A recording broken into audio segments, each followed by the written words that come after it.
Today on the Tiger Basketball Report, we'll review the Tigers games against UMBC and Colgate. Get ready, fans. The Tiger Basketball Report starts now.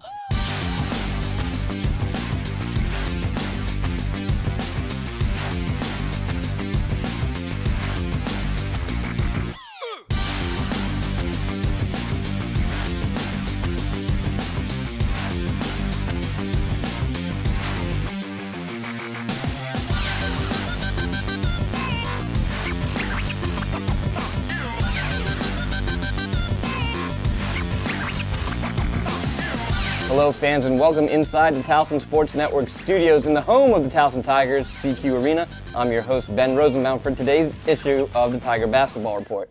As always, I'm joined by head coach Diane Richardson. Coach, welcome back. Thank you. So 2 games this past week, a huge win against UMBC, 95-64, and then a tough loss to Colgate, 65-61. Starting with that UMBC game. Yeah. You guys jumped out to a start and never looked back. And UMBC, they were running all over the place. They didn't know what to do. Mm-hmm. You forced 23 turnovers. You get 29 points off of those turnovers, 15 steals as a team. Talk about your defense first. And I mean, what was one of the most impressive defensive performances I've seen from a Tiger team? Yeah, well, we started something new, and we wanted to trap the balls. And, we did it early. Instead of, some of our other games, we kind of sat back and waited for the first punch. But this time, we were ready to come out fighting. And I think our defense really changed the game, the whole setup of the game, where we were out trapping and trying to get steals early on. And we turned them over early and continued to do so the rest of the game. 95 points. It's one shy of the program's record 96 set back in 1979-1980 season. Mm-hmm. Offensively, firing on all cylinders. You said everyone on this team is going to score, and outside of one player, right, everyone on that team did score. Obviously, Nakia Mayo and Danielle Durgin, 22, 21 points respectively. You guys couldn't miss, and how much of that had to do with the defense turning into offense, and how much of it had to do just executing on your offensive sets? Well, every time you turn the ball over, there's some adrenaline, and I think that got them going early on. And being ahead early gave them the confidence to just take good shots instead of trying to force the action. So overall, it just, and things were falling. So overall, offensively, it looked really well. And we talked about that, everybody scoring. And we want to be able to score. And we did that game. Free throws, you guys go to the line 32 times, and you hit 27 of them. Mm-hmm. That's a great percentage. It's going to be tough to lose when you go to the line that many times, right, and shoot 84%. Right. Nakia Mayo, she's 12 from 15 from the line. Kind of transition into that Colgate game, you guys don't get to the line as much, and right, the percentage drops a little bit.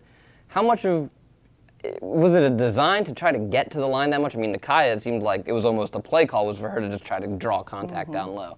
Well, we knew we had the height advantage inside, and so we kept going inside every single time. And, they were fouling her, and, it's hard for them to kind of defend her because of her size. And so they played behind in the post, and we knew if we got the ball into her, the only way they could stop her was to foul her, and that's essentially what they did. Looking at that Colgate game now, it goes from a game where you guys couldn't miss offensively to a game where a lot of players struggled. Danielle Durgin disappears in that Colgate game with just 5 points. Had struggled from three-point range. The whole team struggled from three. Mm-hmm. We've talked about consistency before in post-game interviews. What does somebody like Danielle have to do? Where we've seen if she turns it on and she's mm-hmm.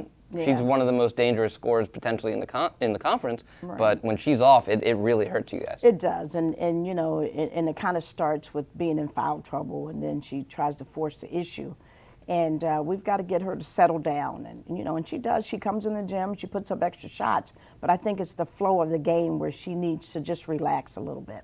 19 turnovers in the Colgate game for you. I know it's a sore point. Yes. We saw in the UMBC game, you took care of the basketball really well. Mm-hmm. You obviously come out with the win.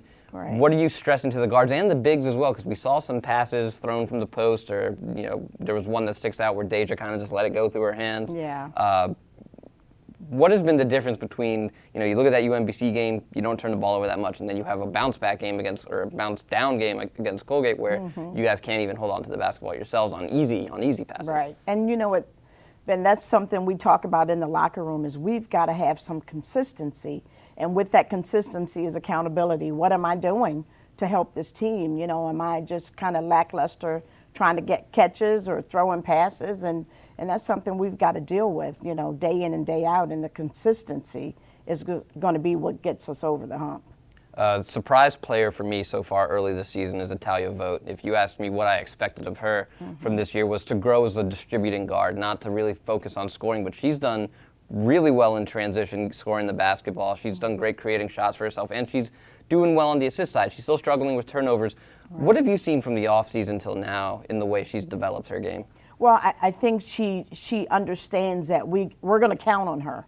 And, you know, I say to her sometimes, I need you. And she kind of responds to that. And, you know, whether it's pushing the ball in transition and understanding that that's the way we're going to play, I think that's one of her strengths. So it gives her, you know, a bit of confidence, like, okay, we're playing my style of basketball. And so we've let her kind of go with it. We're going to channel those turnovers, but the rest, I really like the tempo of the game when she comes in.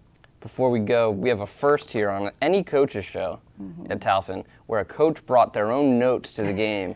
So Rob Ambrose, Pat Scarry, Sean Nadel, and Sonia LaMonica, Coach Rich putting you guys on notice. You have some notes there, and I want to make sure you get to them. Go ahead. Yeah. You were talking about it before we started. Yeah. There's some pretty good highlights for you guys right now to start off. Yeah, and there are. And these are some of the things, you know, I look for to see that we're improving in some things. And right now, you know, Towson is up in the top 10 in quite a few categories. And we're first, actually, in three-point field goal defense. And so there are a lot of teams in the CAA that can shoot that ball. And for us to be first right now, that gives me some confidence going into conference. We're third in free throw percentage. Field goal percentage, we're number 5. And then rebounding margin, we're at number 4. So, you know, I really like that, that we are rebounding the ball. And so, you know, hopefully those rebounds will turn into points for us. So it's good to see that we're, you know, in top 5 in some categories. We're number 3 in block shots, and the top 10 in shot blockers. We have Mary Cuevas, Deja Thomas, and Maya Lee all in the top 10 in block shots. So those kinds of things kind of keep us motivated. Tigers will look to bolster those stats when they take on Wagner, and we'll talk about that game on the next edition of the Tiger Basketball Report. For Coach Diane Richardson, I'm Ben Rosenbaum. We'll see you then. And as always, go Tigers.